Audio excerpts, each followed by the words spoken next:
a lot of people, it's really not uncommon for people not to know why we're doing this in general. And the reason we're so focused on food waste right now is it's a huge driver of climate change, because when organic waste is sent to the landfill, it gets buried there, it gets smothered, and that decomposition process is what creates methane gas. And methane is about 86 times more potent than CO2. So it acts like a super hot blanket around the planet, and that's why methane's so dangerous. That blanket just keeps everything in. It doesn't let anything escape. And so the one quote that usually is startling for people is that if food waste were a country, it would be the third largest emitter of greenhouse gases in the entire world, only behind the United States and China. So food waste globally, it's creating methane 3 times that of the entire global aviation industry.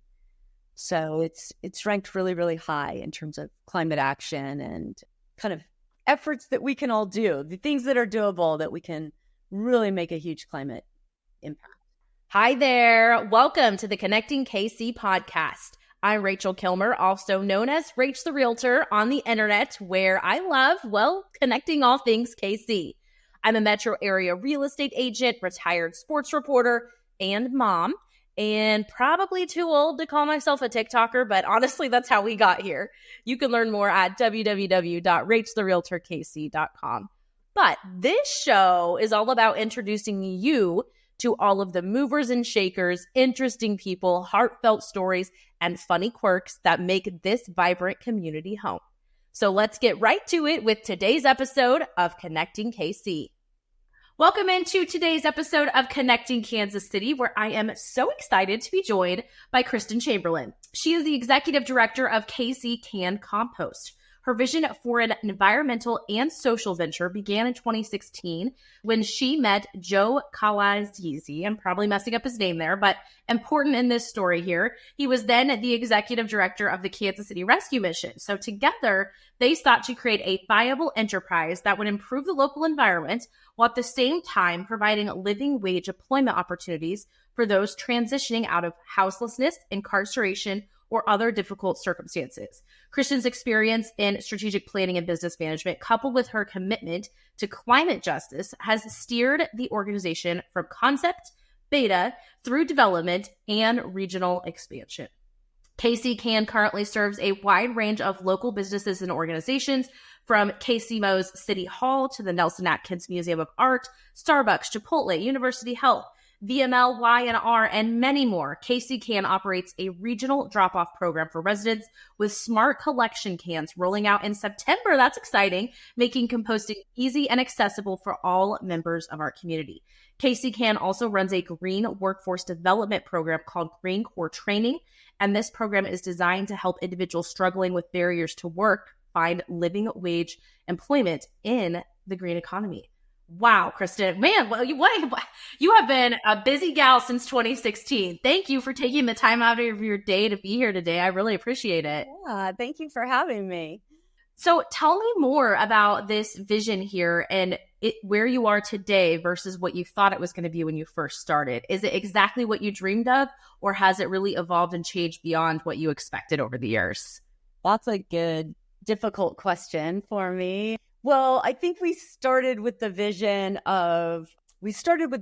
for jobs, for folks who struggle with maybe educational deficits or criminal records, mental health issues. And so the green economy really allows for a lot of flexibility with people struggling with those issues. So our big vision when we started also included a full-scale composting facility. So the vision itself hasn't changed a whole lot, but we're slowly, step by step, getting to that point. And so we're not quite there yet, but we're on the road to fulfilling the kind of full vision. For sure. What kind of team do you have? Like, how large of an operation is this? How many people are involved in the day-to-day, all that good stuff? Oh my gosh, I cannot say enough about our team. We have an amazing staff. I think we're at 10 now. Started with 1 and then 2 3, and then it started expanding out from there. We have an amazing operations director, Heather Navarez, who's just has organizational superpowers, which has really allowed the organization to fly. Chris Sheeler has been our diversion manager from the beginning. He graduated from Green Corps training program, and he has just been a rock and a pillar. And then everybody else has joined. And yeah, so it's a small team serving over 300 and something customers, citywide. So that is so cool. So tell me more about the Green Corps training. This is your kind of onboarding program, or what exactly is that? Yeah, it's interesting. In the beginning, we were wanting that program to really, our environmental enterprise, to be creating all those jobs for our graduates. Obviously, we were not big enough to be employing all those people. So the Green Corps training program has now expanded to working with other green organizations around the city. And what it is, it's a program for disadvantaged communities. We host a couple classes in disadvantaged communities. And then we also host classes in Transition Center of Kansas City for men transitioning out of incarceration. And they go through a really intensive, it's like 5 to 6 week course in environmental literacy. They're introduced to all the sectors, like all the green sector jobs, the 6 major sectors, and then others.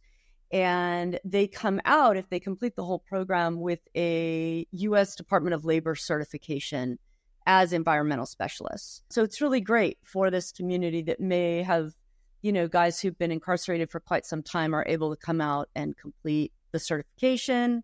They have something to take to employers, and we provide internships for some, stipends, and so it's a pretty exciting program, actually. Yeah, that's incredible, especially in, I feel like, our current economy and job market. It's hard for anyone to get a job, to make a livable wage, let alone if you have what many perceive as like a black mark on your resume or a big gap there. So what challenges are you seeing currently for these people that participate in this that maybe weren't as big of an issue 5-10 years ago? Well, I think I think one of the biggest challenges as they, exit whatever, situation they're in and they're trying to make these next steps is our region's capacity, one, for transportation. I would say that's one of the biggest hurdles for our graduates. They are ready to go to work. They want to contribute to, the community. And yet getting them there is a huge, huge obstacle and barrier for us still. So it's something we're trying to think, concretely about and be innovative and thoughtful about it. But it's a huge, huge problem. The other thing I would say that we're also trying to work on is housing. So when anybody has, like you mentioned, these blemishes on their record or, gaps, they are finding it very, very difficult to find stable, good housing in a good neighborhood. And so that's another issue we're really trying to tackle. Actually, I reached out to the city of Kansas City just last week about it to say, there's got to be solutions here to help stabilize. So those are, I would say, 2 of our biggest hurdles for people coming out. They love the program, so that's not it. They're doing a great job completing their work, and they have a final project, kind of a little capstone at the end of graduation that they present. And so it's really those next steps are our challenges. Yeah, for sure. Do you guys partner with other charities and other nonprofits around the community that are addressing those issues, or do you guys kind of operate in a vacuum and let them do their thing? No, we are all about collaboration. So working with, whether it's, Salvation Army, we work with, TCKC is a great example of a community partner, Metro Lutheran Ministries. So the people coming into our program have to be referred by another agency so that we can ensure that they have the wraparound services they need. And we really focus on the job training, and then resume, even some of that is shared with other agencies, and then employment. So trying to get them the jobs. Makes sense. So the actual composting side of this, are people always bringing compost and then taking some home for their gardens, or do they bring you the stuff to make the compost and then you guys distribute it elsewhere? What's that whole like circle of life like? Yeah, it is a circle of life, and we're not full circle yet. So back to your first question. So what we have focused on for the last 5 years since we opened, what we realized is that there needed to be infrastructure for collection first. So we have focused the last 5 years on building infrastructure for the region. So our color is bright orange, to kind of orange equals organics, making sure people can identify it a little differently than the blue, green, black, brown, purple colors out there. We've set up systems for commercial entities in particular and municipalities in terms of operation. So we focused a lot of time getting that going.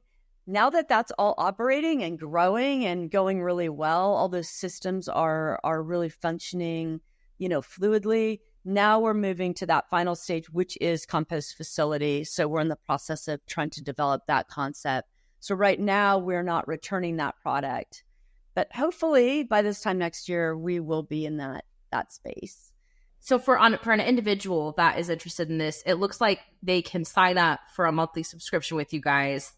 And what does that entail? You bring them a can to compost in? Like, what's that whole process like? Exactly. So you sign up online and you can, we work with, again, our whole mission is to, how do we reduce the amount of transportation and emissions we're creating through this process, right? So as an individual, you're getting a 5-gallon bucket.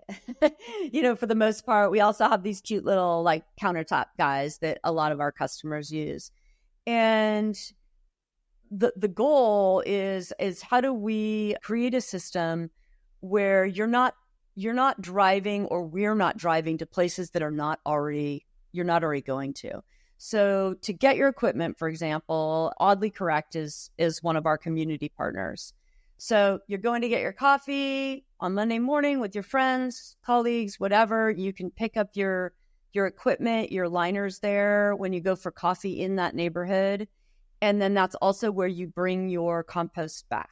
So we're only traveling to one spot to pick up that entire neighborhood's waste, or I should say food scraps. It's not really waste. We try not to call it that. And thereby, the whole community is reducing the amount of emissions and transportation needed to functionally divert that from the landfill, if that makes sense.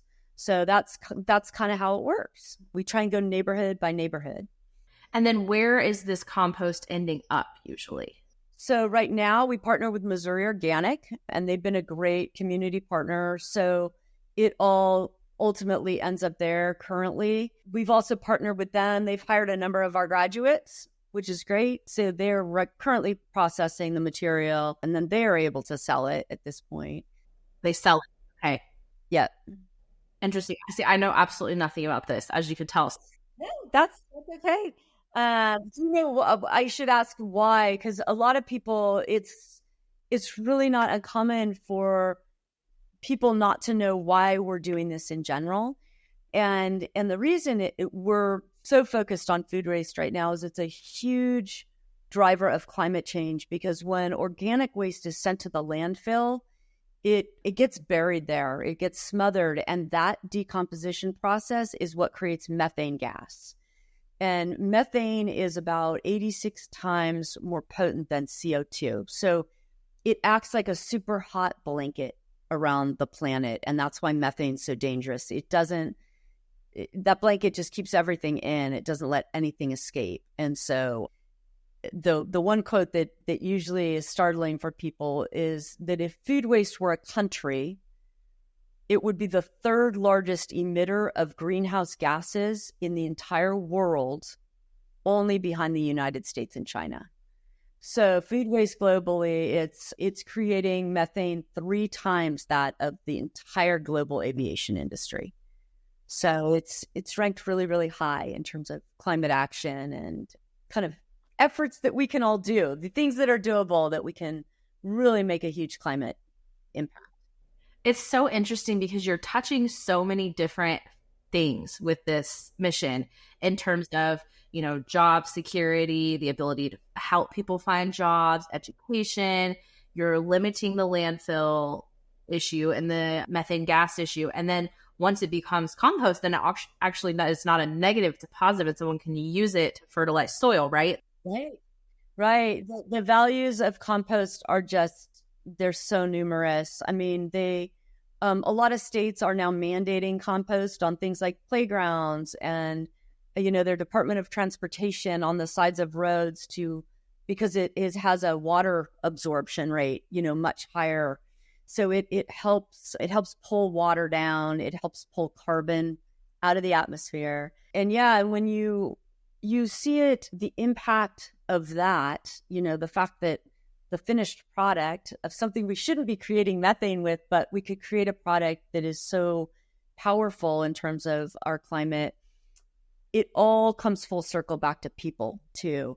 So right now, as we're seeing just this week, economically disadvantaged communities and populations, they're the ones being impacted most significantly by climate and these heat domes and everything else. So when you can bring that product back into an area and provide some green spaces and other things, it's a more equitable and just sort of system overall. We can get it back out into those communities. Yeah, absolutely.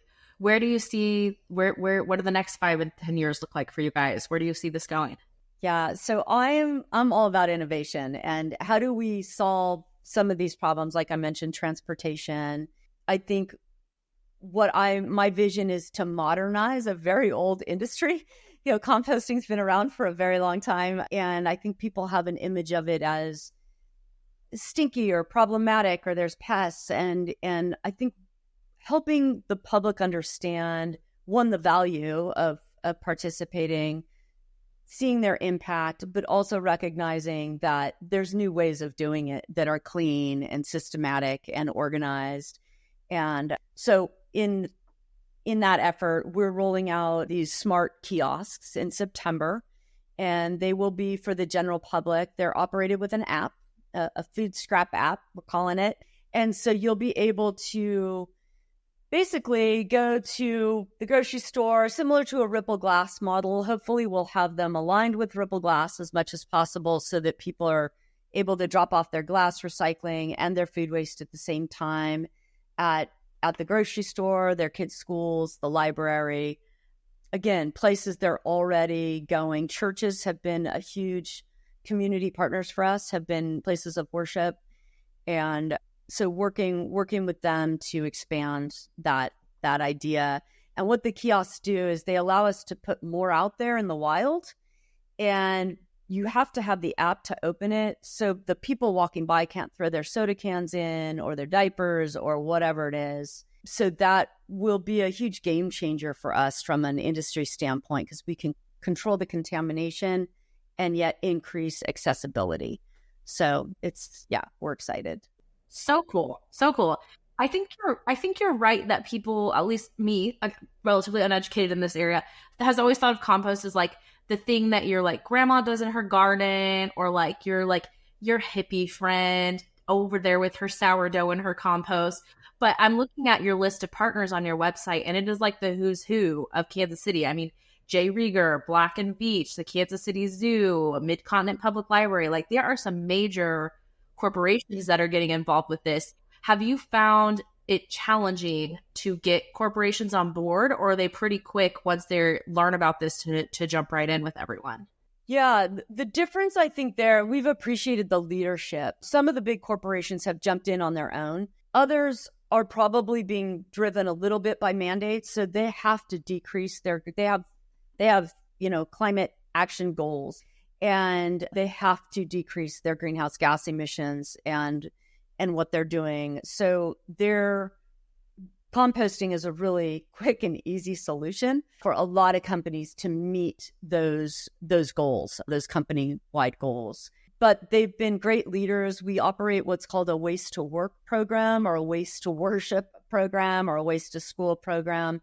And a lot of these companies have sponsored those, which is where they'll sponsor a community can for their employees. And that allows all of their employees to participate in a program. They're already driving to work.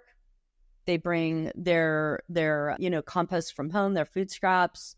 And again, they're partnering with us to really create a more functional system. Yeah, absolutely. The other thing I see on your website is the event composting.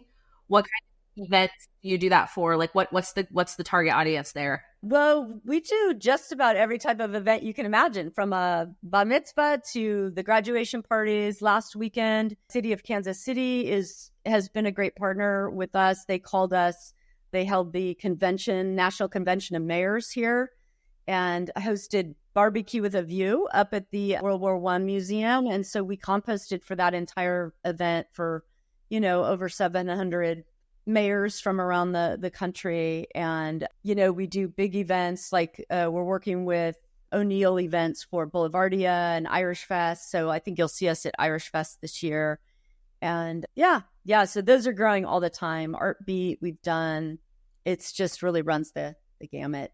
I love O'Neill events. Jess is a Connecting KC podcast alum as well. So okay, all right, great. They are awesome to work with. They're super organized, and yeah, we've really enjoyed working with them. So we're in process with the support of Mid-America Regional Council for Irish Fest this year to make it, really, really as close to zero as we can get. Amazing. Well, you guys clearly have your hands in so many different things and are so busy. So kudos to you and your very small team for executing so much so quick, so exciting. Can't wait to watch where you guys go, and we'll be keeping an eye out for those mobile composting stations here in just a couple of months. So yeah, well, thanks for having me. I appreciate it. Yes, I'm going to wrap up here with 2 questions I ask everyone that comes on the show. First one is, what is a great meal that you've had out and about recently in Kansas City? I'm going to say Hema Hema, the new place out on Warnell. Having breakfast out there the other day and love Hema Hema. So good. It's so cute. The menu's perfect. Everything's so fresh. Yeah, 100%. It's great. Yeah. So good. Okay, last question is, where can people get connected with you guys? Where can they find you online, on social, any in-person events you have coming up? Where, if they want to get involved, how do they do that? Great. Yeah. So we are a 501c3. I should mention that, obviously, with our dual mission, both the environmental and social. So we love volunteers. Going to our website, which is www.kccancompost.com. And on there's a Get Involved button. So you can find us there for volunteers. If you're interested in supporting us, financially, or supporting a student, which a lot of people have jumped in and done. We're on Instagram, Facebook, LinkedIn. So all of that, we really, appreciate connecting with the community and hearing from the community too, learning what they want to see, where they want to see these new kiosks, and how we can make things more accessible and convenient for them. Awesome. Well, we will get connected with you there. And thank you so much for taking the time to be here. Excited to cheer you guys on as we move forward. Thank you. Guys, thanks for listening. We'll see you next time. Bye.